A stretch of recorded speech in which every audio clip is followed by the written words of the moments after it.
Surat police દ્વારા science centre ખાતે અધિકારીઓની ક્રાઇમ કોન્ફરન્સનું આયોજન કરાયું હતું, જેમાં ઉચ્ચ અધિકારીઓ સહિત પોલીસ જવાનો હાજર રહ્યા હતા.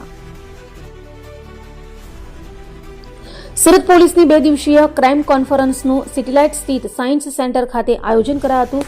પોલીસ કમિશનરની અધ્યક્ષતામાં 2 દિવસ ચાલનાર ક્રાઇમ કોન્ફરન્સમાં શહેર પોલીસ વિભાગના તમામ પોલીસના ઉચ્ચ અધિકારીઓ હાજર રહેશે, જેમાં પોલીસ અધિકારીઓ, પીઆઈ, પીએસઆઈ તેમજ કોન્સ્ટેબલોની હાજરી જોવા મળી હતી. પીએમ મોદીની સૂચના અન્વયે અને ડીજીના આદેશ સાથે દરેક જિલ્લામાં આયોજન કરાઈ રહ્યું હોય અને આગામી 5 વર્ષ પડકારોનો સામનો કઈ રીતે કરવો તેની તૈયારીના ભાગરૂપે આયોજન કરાયું હતું. તો આર્ટિફિશિયલ ઇન્ટેલિજન્સનો વધુમાં વધુ ઉપયોગ કરવો, બનતી સાયબર ક્રાઇમની ઘટનાઓને ડામવા, ગુજી સ્ટોક જેવા ગુનાઓ પર ભાર આપવું, ડ્રોન કેમેરાનો વધુમાં વધુ ઉપયોગ કરવો જેવા મુદ્દે પ્રેઝન્ટેશન તૈયાર કરાયું હતું. તો સુરત પોલીસ દ્વારા ક્રાઇમ કોન્ફરન્સની છેલ્લા 15 દિવસથી તૈયારી કરાઈ હતી.